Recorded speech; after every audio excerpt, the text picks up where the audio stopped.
There is a specific kind of person who sits in a room full of people and still feels like they are the only one truly awake. Not better, not worse, just different. Like they are watching a movie everyone else is living inside of. And no matter how many times they try to step through the screen, something pulls them back to the quiet, back to themselves. Back to a kind of solitude that the world has spent years telling them is a problem to fix. This video is not for everyone. If you have a packed social calendar, a group chat that never stops, and weekends that are always full, this probably won't land the way it's meant to. But if you have ever sat with your phone in your hand, scrolled through a list of names, and felt genuinely nothing, not sadness, not longing, just a quiet recognition that no one on that list quite reaches you, then keep watching.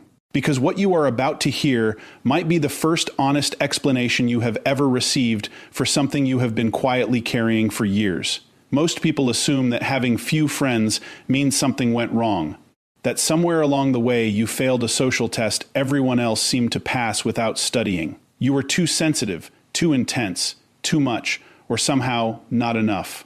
The world handed you a measuring stick that counted friendships like achievements, and by that measure, you kept coming up short. And the worst part was not the loneliness. The worst part was the story you started telling yourself about what the loneliness meant. But here is what no one tells you.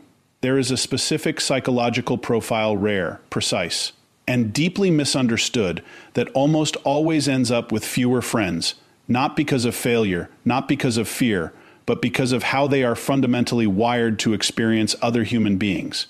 And once you understand that wiring, everything changes. Not just how you see your social life, but how you see yourself.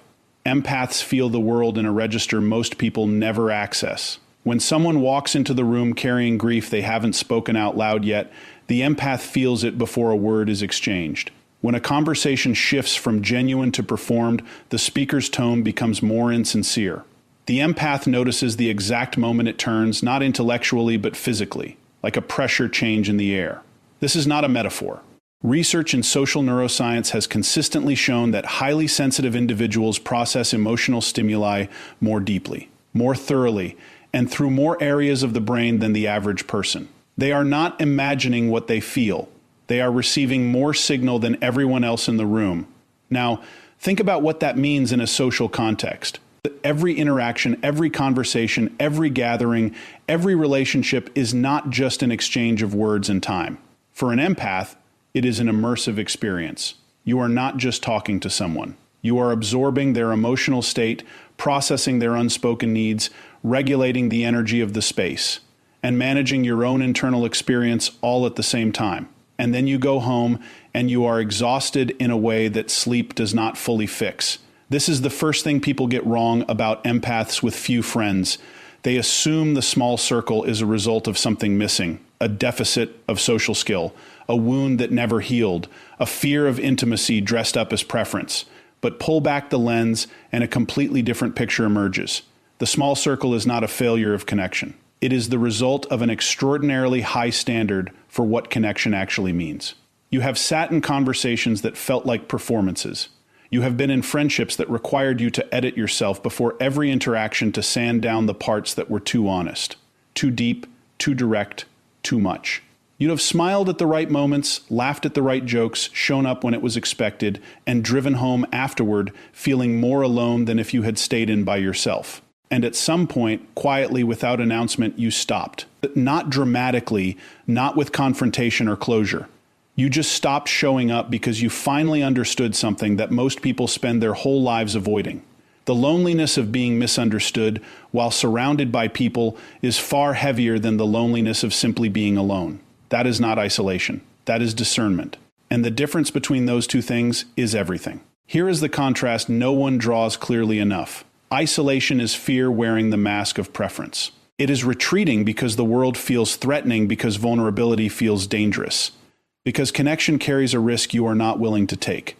Isolation shrinks you. It cuts you off from things you actually want. It is avoidance in a quiet room, and somewhere underneath it there is ache. Discernment is different. Discernment is choosing based on what you know about yourself, about what genuine connection costs you, about what you are willing to give and what you are not. Discernment does not ache in the same way. It has a kind of clarity to it, a steadiness. You are not running from connection. You are refusing to settle for its counterfeit.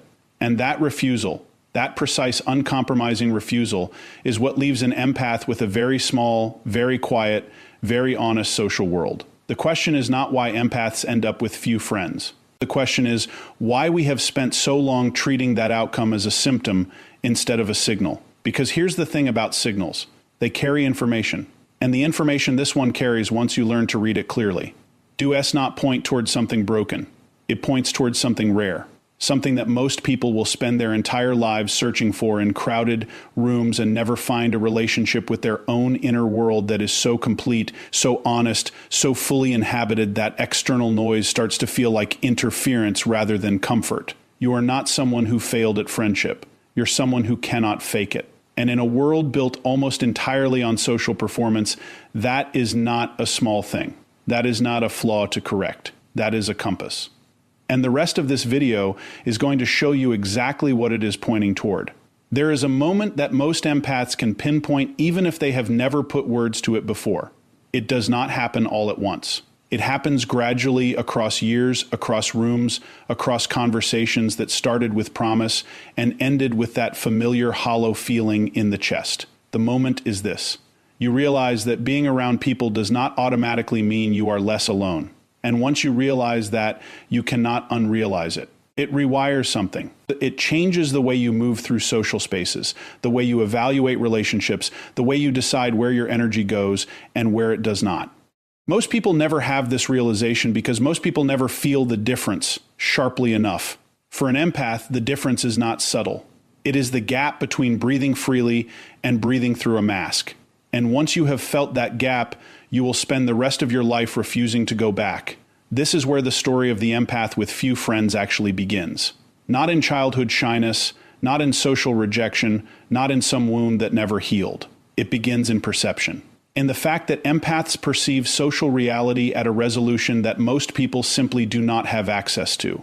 Think of it this way.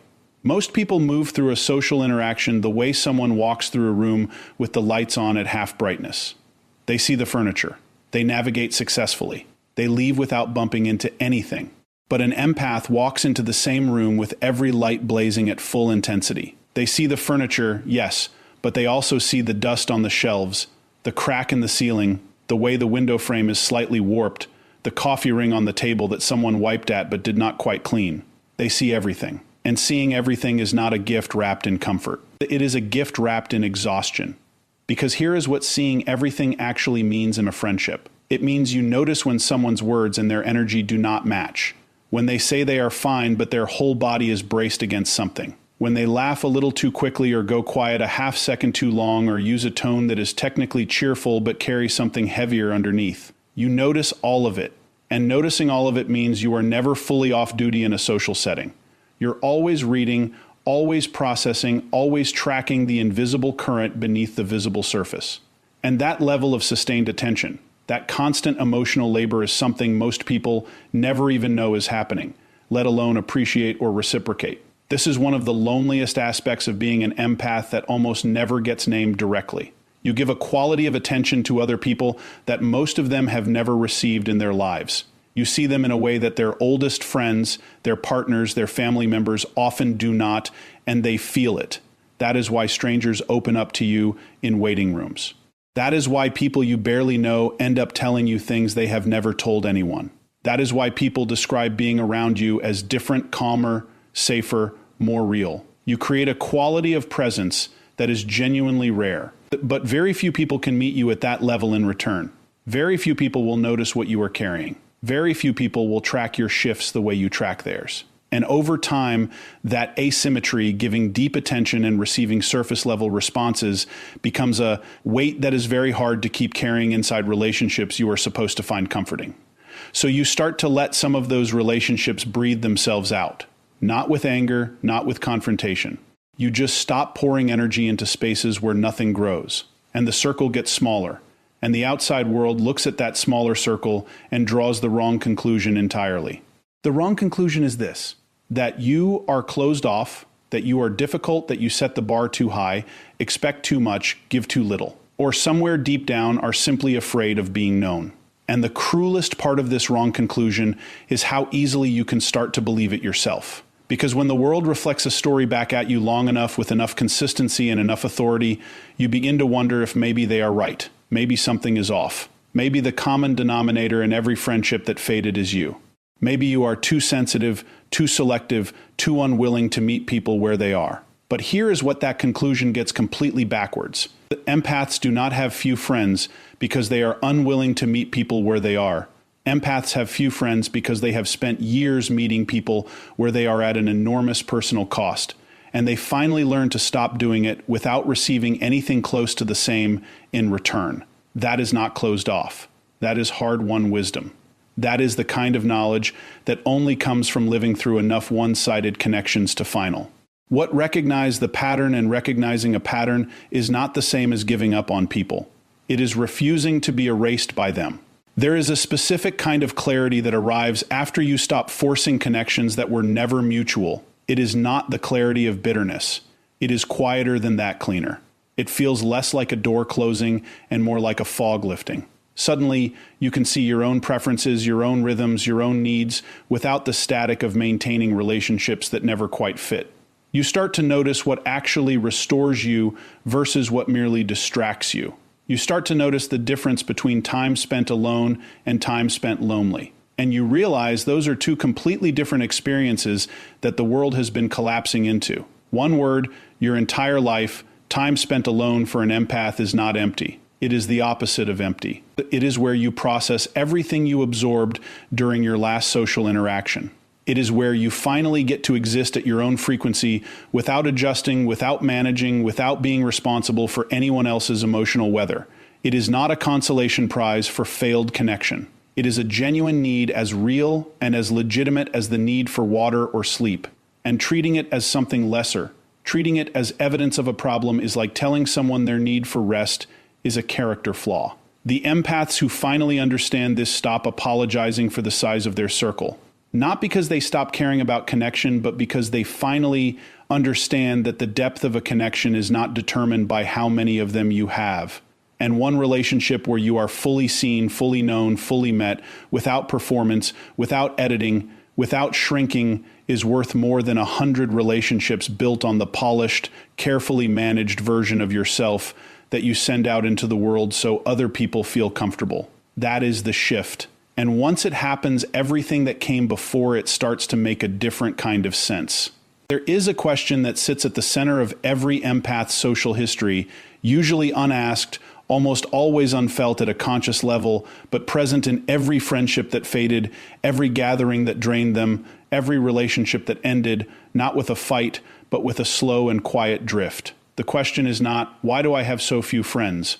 That is the surface question. The question underneath it, the one that actually carries weight, is this: why does being known feel so rare when I am someone who works so hard to know others? That gap between how deeply you see people and how rarely people see you with the same depth is the central wound of the empath's social experience. And until it is named clearly and honestly, it will keep being misread as a personal failing rather than what it actually is: a structural mismatch between how you experience connection and how most of the world is built to offer it. Connection for most people happens on a horizontal plane. It is built through shared activities, shared time, shared history. You go to the same school, you work in the same office, you grow up in the same neighborhood. And over time, through proximity and repetition, something that functions as closeness develops. It is real in its way. It serves a purpose. It gives people a sense of belonging, a social identity, a network of familiar faces. But it is built primarily on the outside, on what you do together, where you go together, what you have in common on the surface.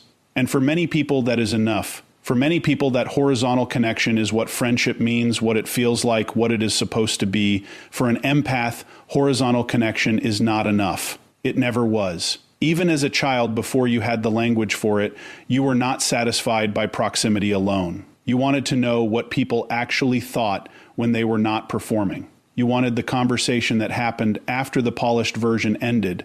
You wanted to sit with someone in their uncertainty, their doubt, their unresolved questions, not because you were drawn to pain, but because that was where you felt the realness of another person.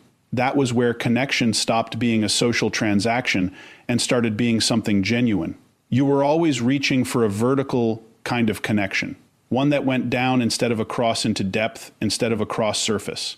And the world is not built for vertical connection. The world is built for horizontal connection. It's social scripts, it's small talk, it's gatherings and group chats and social media feeds. All of it is optimized for breadth, not depth, for managing impressions, not revealing truths, for staying comfortable, not getting real. And every time you tried to go deeper in a space that was designed to stay shallow, you hit the same invisible wall. People would pull back, change the subject, laugh it off, snorts, redirect towards something safer. And you would feel that redirect in your body like a small closing door. And you would smile and adjust and file away another data point about this particular person's capacity for depth. And quietly, without making a scene, you would move them to a different category in your internal understanding of your world.